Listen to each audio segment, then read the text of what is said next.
नमस्ते दोस्तों, स्वागत है आपका ऑब्जेक्टिव बाय कृष्णा पर। आज हम क्लास 10th बीएसई हिस्ट्री के चैप्टर 1 यूरोप में राष्ट्रवाद के सबसे महत्वपूर्ण ऑब्जेक्टिव सवाल सीखेंगे, जो आपके एग्जाम में पॉइंट्स बढ़ाने वाला है। दोस्तों, ध्यान रखो, अगर आप आज ध्यान से देखोगे और याद करोगे तो एग्जाम में टॉप मार्क्स लेना बिल्कुल आसान हो जाएगा। चलो शुरुआत करते हैं और देखो कौन कितना स्मार्ट है। अगर आप जल्दी से जल्दी सही जवाब देंगे तो कमेंट में लिखना मत भूलिएगा, ठीक है। तो स्टार्ट करते हैं। लिखा गया है फर्स्ट में, रक्त और लौह की नीति का अवलंबन किसने किया। मोस्ट इंपोर्टेंट क्वेश्चन है, ठीक है, मोस्ट इंपोर्टेंट क्वेश्चन। मतलब रक्त और लौह की नीति का अवलंबन किसने किया। अगर आप इस वीडियो को शुरू से अंत तक देख लीजिएगा ना, तो आपको एग्जाम में कहीं भी दिक्कत नहीं होगा, ठीक है, ये इस चैप्टर से। इसलिए जितना भी अभी भी ऑब्जेक्टिव क्वेश्चन है ना, इस वीडियो में हम कवर किए हैं, ठीक है। रक्त और लौह की नीति का अवलंबन किसने किया, तो ऑप्शन नंबर ए में लिखा गैरीवाल्डी ने, ऑप्शन नंबर बी में लिखा गया मेजिनी ने, ऑप्शन नंबर सी में लिखा गया बिस्मार्क ने, और ऑप्शन नंबर डी में लिखा गया नेपोलियन ने। तो इसका सही आंसर हो जाएगा ऑप्शन नंबर में सी हो जाएगा, ठीक है, बिस्मार्क ने। रक्त और लौह की नीति का अवलंबन किसने किया, तो बिस्मार्क ने किया था, ठीक है। चलते हैं इसको तरफ। लिखा है सेकेंड नंबर में, ध्यान दो। ध्यान तो दोस्तों, ये सवाल है ट्रिकी, लेकिन अगर आपने पढ़ाई सही की है तो ये आपके लिए आसान है, ठीक है। लिखा गया है, निम्न में से किसके योगदान से इटली का एकीकरण पूर्ण हुआ। तो इसमें से ऐसा कौन सा है जिसके योगदान से इटली का एकीकरण पूरा पूर्ण हुआ, मतलब पूरा हुआ। तो ऑप्शन नंबर ए में लिखा गया मेजिनी ने, ऑप्शन नंबर बी में लिखा count Cavour, option number C में लिखा गया विक्टर एमेन्युएल, और ऑप्शन नंबर डी में लिखा गया इनमें से सभी। तो इसका सही आंसर हो जाएगा ऑप्शन नंबर में डी हो जाएगा, ठीक है, मतलब इनमें से सभी हो जाएगा। मतलब मेजिनी भी था, कॉन्ट काबोर भी थे, विक्टर एम्यूअल भी थे, ठीक है, मतलब इनमें से सभी के योगदान से ना इटली का एकीकरण पूरा पूर्ण हुआ था, ठीक है। ओके, अगर समझ में आया तो तुरंत लाइक करो, अपने दोस्तों को भी बताओ, क्योंकि सही स्ट्रेटजी से ही मार्क्स बढ़ते हैं, ठीक है। चलते हैं इसको तरफ। लिखा है थर्ड नंबर में, हिगेल किस देश का दार्शनिक था। हिगेल किस देश का दार्शनिक था। तो ऑप्शन नंबर ए में लिखा गया फ्रांस का, ऑप्शन नंबर बी में लिखा गया इटली का, ऑप्शन नंबर सी में लिखा गया जर्मनी का, और ऑप्शन नंबर डी में लिखा गया ऑस्ट्रेलिया का।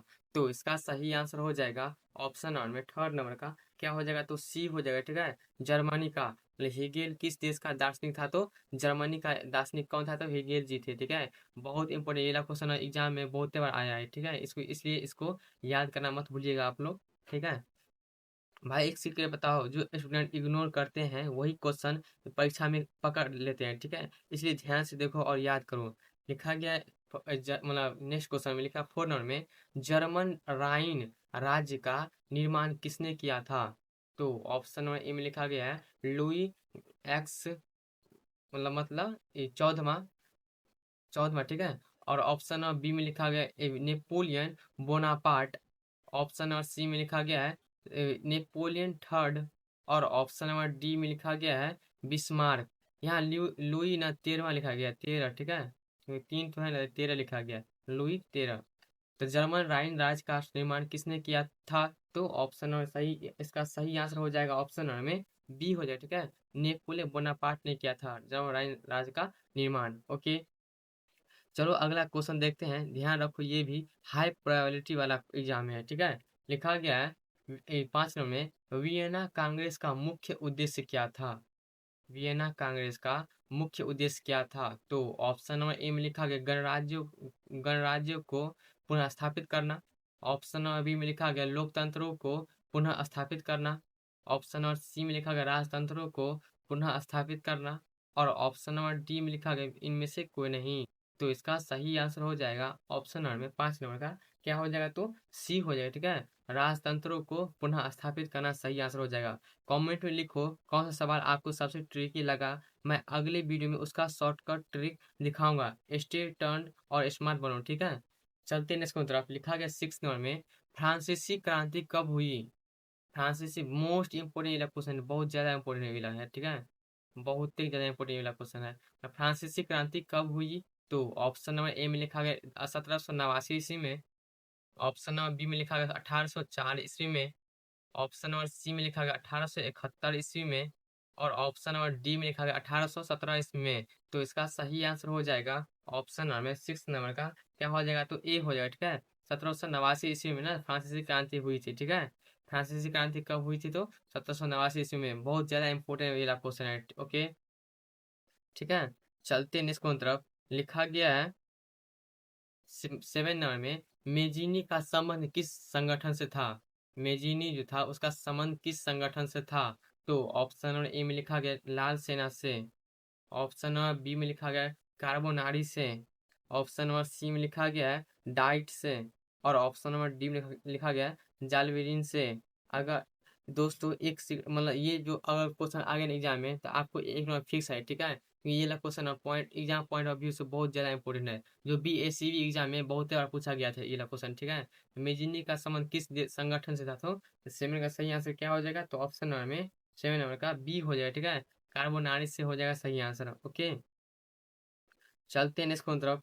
लिखा गया 8 नंबर में, भाई ये क्वेश्चन 100% एग्जाम में आएगा। अगर आप जानोगे तो इस स्कोर ड्रॉप कर देगा। ठीक है, अगर इसको मतलब स्किप कीजिएगा तो, इसलिए स्किप मत कीजिएगा क्वेश्चन को। लिखा गया है राष्ट्रीय आंदोलन का केंद्र जेना विश्वविद्यालय कहाँ स्थित है। तो ऑप्शन नंबर ए में लिखा है इटली में, ऑप्शन नंबर बी में लिखा है जर्मनी में, ऑप्शन नंबर सी में लिखा गया रूस में, और ऑप्शन नंबर डी में लिखा गया ग्रेट ब्रिटेन ब्रिटेन में। तो इसका सही आंसर हो जाएगा ऑप्शन नंबर 8 नंबर का बी हो जाएगा। ठीक है, जर्मनी में राष्ट्रीय आंदोलन का केंद्र जैना विश्वविद्यालय कहाँ स्थित है, तो जर्मनी में स्थित है। ठीक है, ये question point exam point of view से बहुत ज्यादा इंपॉर्टेंट है। ठीक है, राष्ट्रीय आंदोलन का केंद्र जैना विश्वविद्यालय कहाँ स्थित है, तो जर्मनी में स्थित है। ठीक है, अगर आपने ये याद कर लिया तो बाकी स्टूडेंट से एक स्टेप आगे हो जाओगे। ओके, लिखा गया नेक्स्ट क्वेश्चन में, कोसुथ का संबंध किस देश से है। कोसुथ का संबंध किस देश से है। तो ऑप्शन नंबर ए में लिखा गया ऑस्ट्रिया से, ऑप्शन नंबर बी में लिखा गया यूनान से, ऑप्शन नंबर सी में लिखा गया पोलैंड से, और ऑप्शन नंबर डी में लिखा गया हंगरी से। तो इसका सही आंसर हो जाएगा ऑप्शन नंबर 9 नंबर का डी हो जाएगा। ठीक है, हंगरी से सही आंसर हो जाएगा। मतलब कोसुथ का संबंध किस देश से है, तो हंगरी देश से है। ठीक है, कोसुथ का संबंध। ओके, सावधान, ये लाइन एग्जाम में उल्टी तरह से भी आ जा सकती है, इसलिए डबल चेक करो। ठीक है, मतलब हंगरी का संबंध ये भी आपको आ सकता है, हंगरी का संबंध किस देश से था, तो कोसुथ देश से था। ठीक है, चलते नेक्स्ट की तरफ। लिखा गया है 10 नंबर में, इटली के एकीकरण में निम्न में से किसने योगदान किया था। तो इसमें से ऐसा कौन सा है जो इटली के एकीकरण में योगदान दिया था। तो ऑप्शन नंबर ए में लिखा गया मेजिनी ने, ऑप्शन नंबर बी में लिखा गया गैरीबाल्डी ने, ऑप्शन नंबर सी में लिखा गया काउंट काबूर ने, और ऑप्शन नंबर डी में लिखा गया इनमें से सभी। तो इसका सही आंसर हो जाएगा ऑप्शन नंबर में क्या हो जाएगा, 10 नंबर का सही आंसर हो जाएगा ऑप्शन नंबर में डी हो जाएगा। ठीक है, इनमें से सभी हो जाएगा सही आंसर। इटली के एकीकरण में निम्न से किसने योगदान किया था, तो इनमें सभी ने, मेजिनी भी थे, गैरिबाल्डी भी थे, कौन काबुल भी थे। ठीक है, चलते नेक्स्ट की तरफ। लिखा गया 11 नंबर में, वियना सम्मेलन हुआ था, कब हुआ था वियना सम्मेलन। मोस्ट इंपोर्टेंट क्वेश्चन है, बहुत ही ज्यादा इंपॉर्टेंट, बहुत ज्यादा इंपॉर्टेंट क्वेश्चन है। ठीक है, वियना सम्मेलन हुआ था, तो ऑप्शन नंबर ए में लिखा गया 1815 ईस्वी में, ऑप्शन नंबर बी में लिखा गया 1848 ईस्वी में, ऑप्शन नंबर सी में लिखा गया 1870 ईस्वी में, और ऑप्शन नंबर डी में लिखा गया 1871 ईस्वी में। तो इसका सही आंसर हो जाएगा ऑप्शन नंबर 11 नंबर का ए हो जाएगा। ठीक है, 1815 ईस्वी में सही आंसर हो जाएगा। मतलब वियना सम्मेलन हुआ था, तो 1815 ईस्वी में ना वियना सम्मेलन हुआ था। ओके भाई, ये क्वेश्चन जितना छोटा दिखता है उतना ही डेंजरस है, ध्यान से मतलब पढ़िएगा। ठीक है, और याद कर लीजिएगा। ओके, चलते हैं नेक्स्ट की तरफ। लिखा गया 12 नंबर में, जलवेरिन जलवेरिन संबंधित था। तो ऑप्शन नंबर ए में लिखा गया क्रांतिकारियों से, ऑप्शन नंबर बी में लिखा गया व्यापारियों से, ऑप्शन नंबर सी में लिखा गया विद्वानों से, और ऑप्शन नंबर डी में लिखा गया पादरियों से। तो इसका सही आंसर हो जाएगा ऑप्शन नंबर 12 नंबर का क्या हो जाएगा, तो बी हो जाएगा। ठीक है, व्यापारियों से जलवेरिन संबंधित था, तो व्यापारियों से संबंधित था। ठीक है, जलवेरिन। ओके, मतलब ये अगर ट्रिक या मतलब अगर ये लाख क्वेश्चन भूल जाएगा ना तो आप समझिए एक नंबर ना आप गलती कर लीजिएगा। ठीक है, एग्जाम में। ओके, अब देखो ये नेक्स्ट क्वेश्चन सिर्फ स्मार्ट स्टूडेंट के लिए है, क्या आप रेडी हो? लिखा गया है नेक्स्ट क्वेश्चन में 13 नंबर में, जेनेवा संधि कब हुई? जेनेवा संधि कब हुई? तो ऑप्शन नंबर ए में लिखा गया 1954 ईस्वी में, ऑप्शन नंबर बी में लिखा गया 1952 ईस्वी में, ऑप्शन नंबर सी में लिखा गया 1950 ईस्वी में, और ऑप्शन नंबर डी में लिखा गया 1985 ईस्वी में। तो इसका सही आंसर हो जाएगा ऑप्शन नंबर 13 नंबर का, क्या हो जाएगा? तो ए हो जाएगा, ठीक है। 1954 ईस्वी में हो जाएगा सही आंसर। जेनेवा संधि कब हुई? तो 1954 ईस्वी में ना जेनेवा संधि हुई थी, ठीक है। चलते नेक्स्ट की तरफ। लिखा गया है 14 नंबर में, काउंट काबूर को विक्टर एम्यूअल ने किस पद पर नियुक्त किया? काउंट काबूर को विक्टर इमैनुअल ने किस पद पर नियुक्त किया? तो ऑप्शन नंबर ए में लिखा गया सेनापति, ऑप्शन नंबर बी में लिखा गया फ्रांस में राजदूत, ऑप्शन नंबर सी में लिखा गया प्रधानमंत्री, और ऑप्शन नंबर डी में लिखा गया गृह मंत्री। तो इसका सही आंसर हो जाएगा ऑप्शन नंबर 14 नंबर का, क्या हो जाएगा? तो सी हो जाएगा, ठीक है। प्रधानमंत्री हो जाएगा सही आंसर। मतलब काउंट काबूर को विक्टर इमैनुअल ने किस पद पर नियुक्त किया? तो प्रधानमंत्री के पद पर नियुक्त किया, ठीक है। 14 का सही आंसर क्या हो जाएगा? तो ऑप्शन नंबर में सी हो जाएगा, ओके। चलते नेक्स्ट की तरफ। लिखा गया 15 नंबर में, इटली एवं जर्मनी के एकीकरण के विरुद्ध निम्नलिखित में से कौन था? इटली एवं जर्मनी के एकीकरण के विरुद्ध निम्नलिखित में से कौन था? तो ऑप्शन नंबर ए में लिखा गया इंग्लैंड, ऑप्शन नंबर बी में लिखा गया रूस, ऑप्शन नंबर सी में लिखा गया ऑस्ट्रिया, और ऑप्शन नंबर डी में लिखा गया प्रशा। तो इसका सही आंसर हो जाएगा ऑप्शन नंबर में, क्या हो जाएगा इसका सही आंसर? तो मतलब 15 नंबर का सी हो जाएगा, ठीक है। ऑस्ट्रेलिया थे। इटली एवं जर्मनी के एकीकरण के विरुद्ध निम्नलिखित में से कौन था? तो ऑस्ट्रिया था, ओके। दोस्तों याद रखो, जो आज एक्स्ट्रा मेहनत कर रहा है वही एग्जाम में हीरो बनेगा, ठीक है। चलते हैं नेक्स्ट तरफ। अगर ये क्वेश्चन मिस करोगे तो एग्जाम के 1 नंबर क्वेश्चन आप मिस करोगे, ठीक है। लिखा गया है 16 नंबर में, इटली के एकीकरण में निम्न में से किसका संबंध नहीं है? तो ऑप्शन नंबर ए में लिखा गया बिस्मार्क का, ऑप्शन नंबर बी में लिखा गया मेजिनी का, ऑप्शन नंबर सी में लिखा गया काबुर का, काउंट काबुर का, और ऑप्शन नंबर डी में लिखा गैरीबाल्डी का। तो इसका सही आंसर हो जाएगा ऑप्शन नंबर में 16 नंबर का, क्या हो जाएगा? तो ए हो जाएगा, ठीक है। बिस्मार्क का, मतलब इटली के एकीकरण में निम्न में से किसका संबंध नहीं है? तो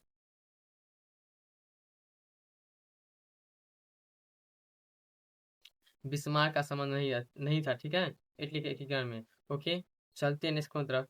लिखा गया है 17 नंबर में, जर्मनी के एकीकरण का प्रमुख वास्तुकार कौन था? तो ऑप्शन नंबर ए में लिखा गया है मेजिनी, ऑप्शन नंबर बी में लिखा गया है गैरीबाल्डी, ऑप्शन नंबर सी में लिखा गया है मतलब लेनिन, और ऑप्शन नंबर डी में लिखा गया है बिस्मार्क। ध्यान दो, ये सवाल ना एग्जाम पॉइंट ऑफ व्यू से बहुत इंपॉर्टेंट है, ठीक है। जो समझ गया वही टॉपर बन जाएगा। लिखा इसका सही आंसर हो जाएगा ऑप्शन नंबर में डी हो जाएगा, ठीक है। बिस्मार्क हो जाएगा सही आंसर। जर्मनी के एकीकरण का प्रमुख वास्तुकार कौन था? तो बिस्मार्क था, ठीक है भाई। इससे मिस मत करना, एग्जाम में ये छोटा सवाल बड़ी प्रॉब्लम बना सकता है, ठीक है। अब जल्दी करो, जो जल्दी समझेगा वही टॉप कर स्कोरर है, ठीक है। लिखा गया है जर्मनी के एकीकरण के लिए कौन उत्तरदायी था? तो ऑप्शन नंबर ए में लिखा है count Cavour, option number B में लिखा गया बिस्मार्क, ऑप्शन नंबर सी में लिखा है गैरीबाल्डी, और ऑप्शन नंबर डी में लिखा है मेजिनी। तो इसका सही आंसर हो जाएगा ऑप्शन नंबर में 18 नंबर का बी हो जाएगा, ठीक है। बिस्मार्क हो जाएगा सही आंसर। जर्मनी के एकीकरण के लिए कौन उत्तरदायी था? तो बिस्मार्क उत्तरदायी था, ठीक है। ये लाइन याद रखो, वरना ट्रिकी क्वेश्चन में फंस जाओगे, ठीक है। लिखा गया है अगले क्वेश्चन, 1871 में कौन सी संधि हुई थी? बहुत ज्यादा इंपोर्टेंट है, बहुत ज्यादा इंपोर्टेंट क्वेश्चन है, ठीक है, बहुत ही ज्यादा। VBI ऑब्जेक्टिव है। 1871 में कौन सी संधि हुई थी? तो ऑप्शन नंबर ए में लिखा गया है फ्रैंकफर्ट की संधि, ऑप्शन नंबर बी में लिखा गया पेरिस की संधि, ऑप्शन नंबर सी में लिखा गया कि वियना कांग्रेस, और ऑप्शन नंबर डी में लिखा गया इनमें से कोई नहीं। तो इसका सही आंसर हो जाएगा ऑप्शन नंबर 19 नंबर का ए हो जाएगा, ठीक है। फ्रैंकफर्ट की संधि हो जाएगा सही आंसर। 1871 में कौन सी संधि हुई थी? तो फ्रैंकफर्ट की संधि हुई थी, ठीक है, 1871 ईस्वी में, ओके। अगर ये समझ गए तो कमेंट में लिखो मैं रेडी हूँ टॉप स्कोर बनने के लिए, ठीक है। अगर ये मतलब ये क्वेश्चन छोटा दिखता है, लेकिन एग्जाम पॉइंट ऑफ व्यू से बहुत इंपॉर्टेंट है, ओके। चलते हैं इसको, तब लिखा है 29 में 1830 की क्रांति के बाद फ्रांस में किस प्रकार का शासन स्थापित हुआ? बहुत ज्यादा इंपॉर्टेंट क्वेश्चन, बहुत ज्यादा इंपॉर्टेंट है। 1830 की क्रांति के बाद फ्रांस में किस प्रकार का शासन स्थापित हुआ? तो ऑप्शन नंबर ए में लिखा गया संघीय शासन व्यवस्था, ऑप्शन नंबर बी में लिखा गया गणराज्य, ऑप्शन नंबर बी में लिखा गया संवैधानिक राजतंत्र, और ऑप्शन नंबर डी में लिखा गया है मतलब अधिनायकवाद। तो इसका सही आंसर हो जाएगा ऑप्शन नंबर में सी हो जाएगा, ठीक है, गणराज्य हो जाएगा सही आंसर। 1830 की क्रांति के बाद फ्रांस में किस प्रकार का शासन स्थापित हुआ? तो गणराज्य प्रकार का, ठीक है, ओके। तो दोस्तों ये थी क्लास 10 पीएससीबी के चैप्टर 1 की सबसे जरूरी ऑब्जेक्टिव सवाल, जो याद करोगे परीक्षा में फुल मार्क्स का चांस पक्का है, ठीक है। अगर आप आज मेहनत करोगे तो कल के रिजल्ट में टॉप स्कोरर बनने से कोई नहीं रोक सकता है। वीडियो पसंद आया हो तो लाइक करो, चैनल को सब्सक्राइब करो और बेल आइकन दबाओ, क्योंकि यहाँ आपको मिलेंगे प्योर एग्जाम ट्रिक्स और शॉर्टकट्स सिर्फ और सिर्फ सक्सेस के लिए, ठीक है। याद रखो, हिस्ट्री सिर्फ याद नहीं, समझ के पढ़ो और एग्जाम की हीरो। अगले वीडियो में मिलते हैं, तब तक पढ़ते रहो और टॉप मार्क्स लाते रहो। जय हिंद, जय भारत।